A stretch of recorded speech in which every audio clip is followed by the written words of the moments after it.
जय जगन्नाथ दर्शक बंधु आपण मानक आम चैनल को स्वागत। तो फ्रेंड्स आज हूँ 19 जून शुक्रवार। तो चलते आज संध्या समय देश विदेश 20 बड़ बड़ गुरुत्वपूर्ण मुख्य बड़ खबर उपर नजर पकड़ा। राज्य में पुणी 165 कोरोना आक्रांत चिन्हट। जानतु क्यों जिले में केते राज्य में आउ 165 जन कोरोना आक्रांत चिन्हट होती। एने राज्य सूचना और लोक संपर्क विभाग पक्षर सूचना दी जाएगी। 17 जिलूर आक्रांत चिन्हट होता बेले गंजाम जिलूर सर्वाधिक 41 आक्रांत चिन्हट होती। चिन्हट नुआ 165 आक्रांत मध्य 140 जन क्वारंटाइन रही सेपरी लोकाल कंटाक्ट 25 रही। राज्य सूचना और लोक संपर्क विभाग पक्षर यह सूचना दी जाएगी। तो सेपरी ओडिशा मुहां होईपारती पंकपाल। मध्यप्रदेश सीमा दे छत्तीसगढ़ मुंगिली में पशिंट पंकपाल। प्रशासन पक्षर घौड़ाइवा उद्यम पुणी ओडिशा को पंकपाल भय। मध्यप्रदेश सीमा दे पंकपाल दल छत्तीसगढ़ को मुहांउछंती। मिलता सूचना अनुसार पंकपाल दल मध्यप्रदेश सीमा दे छत्तीसगढ़ मुंगेली में पशिंट एमानकु घौड़ाइवा प्रशासन पक्षर उद्यम जारी रही। एपटे छत्तीसगढ़ सीमांतवर्ती ओडिशा गाँव में लोकों मन में पंकपाल को नहीं भय संचार होती। गत जून 1 तारिख में मध्यप्रदेश छत्तीसगढ़ कोरिया जिला भरतपुर अंचल को आसी क्षयक्षति घटाई गोटे दिन में पुणी मध्यप्रदेश को फेरी जाइए पंकपाल दल। तो सेपरी शहीद भारतीय जवानों गभीर शोक प्रकाश कला अमेरिका। लद्दाखर गलवान भैली में चीन सह संघर्ष कर शहीद होता भारतीय जवानों गभीर शोक प्रकाश कला अमेरिका। अमेरिका राष्ट्र सचिव माइक पोम्पियो एने दुख प्रकाश कर ट्वीट कर लिखिं चाइना सहित संघर्ष कर मूल्यवान जीवन हराई भारत पर आम गभीर शोक प्रकाश करुचु। चीन कूटनीतिज्ञ यांग जेचिंग सहित आलोचना पर भारत जवानों शोक प्रकाश करने सहित शहीद से परिवार प्रति समवेदना जन पोम्पियो। तो सेपरी सुशांत उपर निर्माण हो फिल्म पोस्टर रिलीज। बहुत कम दिन में सफलतार शीर्ष में पहुंची बॉलीवुड स्टार सुशांत सिंह राजपूत बेकर फांसी लगाई आत्महत्या करछंती। मात्र 34 वर्ष बयस से कहीं एभली चरम पदक्षेप नेले तार कारण एजाए जनापड़ी नहीं। मन भितर अनेक व्यथा रही से केबे हेले एहाकु निज मुहरे आसिबाकु देई नथिले। लक्ष लक्ष फैन और बॉलीवुड को एका करी चली जाइतिबा सुशांत उपर फिल्म निर्माण हेबो। फिल्म निर्माण विजय शेखर सुशांत आत्महत्या उपर फिल्म निर्माण करने जाउछंती जार ना रही सुइसाइड और मर्डर। फिल्म पोस्टर से रिलीज करिसेंती। फिल्म जरिए बॉलीवुड असल गुमर पद को आसियो बोली से कहिसेंती। बारंबार फिल्म रे बाहर कराउतिला एथिबे से डिप्रेशन रे थिले बोली कुहा जाउची। तो सेपरी रथयात्रा बंद निष्पत्ति को विरोध आज 12 घंटिया पूरी बंद होईची। कोरोना संक्रमण पर सुप्रीमकोर्ट महाप्रभु विश्व प्रसिद्ध रथयात्रा को बंद करने को निर्देश देइछंती। एहाकु विरोध कर जगन्नाथ सेना पक्षरु आज 12 घंटिया पूरी बंद पालन करा जाउची। आज सकाळ 6 रु संध्या 6टा पर्यंत पूरी शांतिपूर्ण भाव बंद पालन करा जाइछि। कोनोसी स्थान रे हिंसात्मक प्रदर्शन करा जिवो नाही बोली जगन्नाथ सेना पक्षरु कुहा जाइथिला। चलित वर्ष रथयात्रा को संपूर्ण भाव बंद न करिबाकू सेना दाबी करिछि। एहा बदल रे कटकणा युक्त रथयात्रा आयोजन करिबाकू सेना पक्षरु कुहा जाउछि। तो सब सुरक्षाकर्मी गुଳି टली पड़े 7 आतंकवादी। जम्मू काश्मीर पंपोर और सोपियान में शुक्रवार सकाल सुरक्षाकर्मी और आतंकवादी मुहांमुही होती। सुरक्षाकर्मी गुଳି 7 आतंकवादी टली पड़ा सूचना मिली। सोपियान 4 और पाम्पोर 3 आतंकवादी निहत होती। यह दुई अंचल में बहु संख्यार आतंकवादी लुचि रही गोइंदा विभाग पक्षर सूचना मिलने पर सेठारे सुरक्षाकर्मी और स्थानीय पुलिस एक टीम मिलित भाव बड़ आतंकवादी दमन अभियान आरंभ करथिला। सूचनायोग्य गत 13 दिन में सुरक्षाकर्मी गुଳି 24 जन आतंकवादी मृत्यु होता सूचना मिली।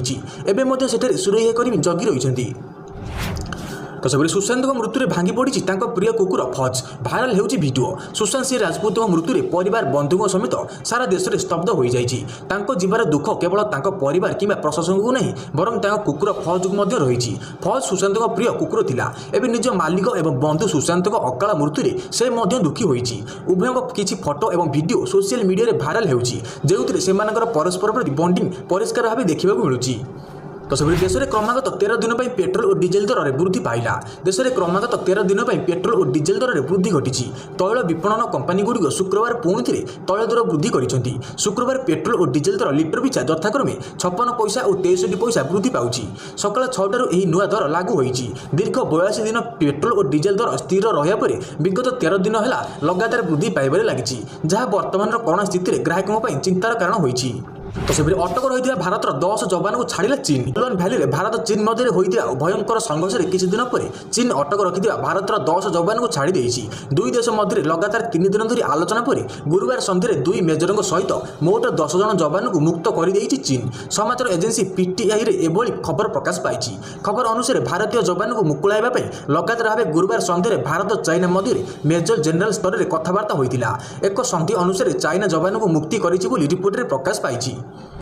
तो सेपरि रजनीकांत को हत्या धमक साउथ सुपरस्टार रजनीकांत को हत्या धमक गोटे अजना नंबर फोन आसीथिला एवं तांको गार्डन पाख घरे बम थिबा धमक मिलिथिला। एही धमक मिलिया पर रजनीकांत पुलिस को सूचना देइथिले। सूचना अनुसार गतकाली सकाळ प्राय 10टा बेले एही फोन कॉल आसीथिला। एहा पर चेन्नई पुलिस रो बम स्क्वाड टीम रजनीकांत को संपूर्ण घर को छानबीन करथिले किंतु घर कोनोसी बम मिलि नथिला। तेबे फोन कॉल किए करथिला एवं केउठु करथिला ताहा जणा पड़ी नाही। पुलिस एही मामला को गुरुतर सह नै तदंत आरंभ करिछि। तो सेपरि आशा देखाइला हु वर्ष सरिया पूर्व मिलिबो कोरोना टीका। महामारी कोरोना को सारा विश्व में स्थिति जटिल होईछि। एहार मुकाबला पई केबे टीका किंबा औषध बाहरिबो ताकू नै सस्पेंस लागि रहिछि किंतु एसबु भितर विश्व स्वास्थ्य संगठन हु आश्वस्त करला भली खबर देइछि। हुर मुख्य वैज्ञानिक डॉक्टर सौम्या स्वामीनाथन कहिसथि जे हमर आशा चलित वर्ष शेष सुधा पूर्व कोरोना मुकाबला पई टीका बाहरिबो। एथिबई हु जोरदार प्रयास जारी रखिछि। तो सेपरि ग्रामांचल जीवन जीविका सृष्टि आसंता 20 तारिख दिन प्रधानमंत्री आरंभ करेंगे गरीब कल्याण रोजगार अभियान। ग्रामांचल को फेरीजा प्रवासी श्रमिक को सशक्त करने से जीविका सुजोग जोगाइबा भारत सरकार गरीब कल्याण रोजगार अभियान आरंभ करने को निष्पत्ति नहीं। आसंता 20 तारिख दिन 11टा बेले प्रधानमंत्री श्री नरेंद्र मोदी बिहार मुख्यमंत्री और उपमुख्यमंत्री उपस्थित दृश्य श्राव्य सम्मेलन जरिया यार शुभारंभ करने को कार्यक्षम रही। बिहार खगड़िया जिला पेलदाउर ब्लॉक तेलीहार ग्राम योजनार शुभारंभ हो। तो सेपरि मौसुमी सक्रिय आज बढ़ वर्षा 26 जाए प्रबल वर्षा संभावना। 19 तारिख में उत्तर बंगोपसागर और पश्चिमबंग उपकूल में लघुचाप होगा नहीं पाणीपाग विभाग पूर्वानुमान करथिला। एहर प्रभाव में उत्तर और आभ्यंतर ओडिशा में प्रबल वर्षा होगा बोली पूर्वानुमान करथिला। तेबे आउ लघुचाप हेबो कि नहीं विभाग पक्षरु कुहा जाउछि। झारखंड पश्चिमबंग उपर एक ट्रफ लाइन रही। उत्तर प्रदेश और एहर आखपाख अंचल एक घूर्णिबलय सृष्टि होइछि। एहर प्रभाव में आसंता 20 तारिख में देवगढ़ सुंदरगढ़ संबलपुर केउंझर मयूरभंज और बालेश्वर जिलार गोटे दुईटी स्थान में प्रबल अति प्रबल वर्षा होबार संभावना रही। तो सेपरि देश में संक्रमण नुआ रेकर्ड दिनक प्राय 13,000 मामला तमिलनाडु में 50,000 टपिला। एवं देश में कोरोना संक्रमण उद्वेगजनक भाव बढ़ी चली। देश में दिनक रेकर्ड 12,881 नुआ संक्रमण मामला चिन्हट होती और 334 जनकर मृत्यु होती। मोट संक्रमण मामला 3,66,946 पहुंची। देश में 1,60,384 सक्रिय मामला थिबा बेले 1,94,324 जन कोरोना सुस्थ होती। लगातार 7 दिन धरी देश में मामला 10,000 रु अधिक रहुछि। केवल महाराष्ट्र में गत 24 घंटे 3,307 नुआ मामला चिन्हट होइछि। तो सेपरि चीन 52टी मोबाइल ऐप निषेध हो। लद्दाख सीमार चीन सेनार युद्धखोर मनोवृत्ति जो दुई देश मध्य तिक्तता चरम सीमार पहुंची। तेबे एही परिप्रेक्षी चीन तैयारी 52टी मोबाइल फोन आप्लिकेशन को भारतीय गुइंदा विभाग संदेहजनक बोली दर्शाई। से सब आप्लिकेशन को सरकार निषेध करने जनसाधारण यार व्यवहार बंद करने निर्देशनामा जारी हो गुइंदा विभाग प्रस्ताव रखी। संपुक्त मोबाइल आप्लिकेशन गुड़िक आदौ निरापत्ता नुहे और ताद्वारा भारतीय मानकर गोपन तथ्य चोरी होगी गुइंदा विभाग सन्देह प्रकट करिछि। गुइंदा विभाग तीक्ष्ण नजर रही लोकप्रिय चीन आप्लिकेशन मानक मध्य वीडियो कन्फरेंसिंग ऐप जूम, क्षुद्र video app TikTok, UC browser, gender share chat और क्लीन मास्टर आदि रही। तो सेपरि लद्दाख कोरोना 50तम जन्मदिन पालन करेंगे राहुल। कांग्रेस सांसद राहुल गांधी आज 50 वर्ष बयस पाद देते। तेज देश में जारी रही कोरोना विपत्ति और निकट में लद्दाख में शहीद होता 20 जवान राहुल चलित वर्ष निजर जन्मदिन पालन करेंगे नहीं। सेपरि कांग्रेस पक्षर विभिन्न राज्य और जिला स्तरीय कमिटी सदस्यों राहुल जन्मदिन उपलक्षे कौन कार्यक्रम न करने को कहुछि। तो सेपरि चाइना कंपानी चुक्ति रद्द कला रेलवे। सीमार लगी रही भारत और चाइना सेना तिक्तता लगी रही। 20 भारतीय जवान शहीद होगा घटना केंद्र सरकार को नहीं देशवासी को मर्माहत कर समय चाइना को उचित जवाब देवाई लगी लोक आरंभ कर सरकार पर्यंत कार्यानुष्ठान आरंभ होती। यार फलस्वरूप जातीय रेल चाइना कंपानी सह कर 461 कोटी एक रेल प्रकल्प चुक्ति रद्द कर भारतीय रेलर पूर्वांचल माल कॉरिडोर अंचल कानपुर मोगलसराई पर्यंत प्राय 417 किमी विशिष्ट टेली कम्युनिकेशन प्रकल्प कार्य को चाइनार Beijing national railway research and design institute of signal and communication group को 2016 में कॉन्ट्रैक्ट दिया जाइथिला। तो सेपरि जियो रे निवेश कला PIF. Reliance Industries digital platform Jio सऊदी अरब पीआईएफ संस्था 2.3% अंश क्रय करिछि। ए संपर्क में कंपनी पक्षर गुरुवार घोषणा करा जाइछि। सऊदी अरबर पब्लिक इन्वेस्टमेंट फंड पीआईएफ नामक एक संस्था जियो प्लाटफर्म में 11,367 कोटी टंका पुंजी निवेश करिबो। गत 9 सप्ताह मध्य निवेशक जियो 1.15 लाख कोटी टंका पुंजी हासिल करिछि। तो सेपरि अभिनेता सुशांत सिंह राजपूत फैन नवम श्रेणी छात्री आत्महत्या। आज आउ जने अभिनेता सुशांत सिंह राजपूत प्रशंसिका आत्महत्या करिसेंती। मृतक जनक कटक स्थित जोब्रा बारेश्वर साहिर नवम श्रेणी छात्री। शव व्यवच्छेद करा परे परिवार को तांका मृतदेह को हस्तांतर करिछि पुलिस। सुशांत मृत्यु से सख्त आघात पाइथिले। गत 14 तारिख दिन बॉलीवुड सफल अभिनेता सुशांत सिंह राजपूत निज गलारे रसी लगाई आत्महत्या करथिले। एही खबर तांका समस्त फैन और देश रे समस्त को झटका लागिथिला। तांका मृत्यु खबर सुनी केते जनक मन रे गभीर आघात लागिथिला। एमिति कि तांका भाउज मध्ये प्राण हराई दैथिले।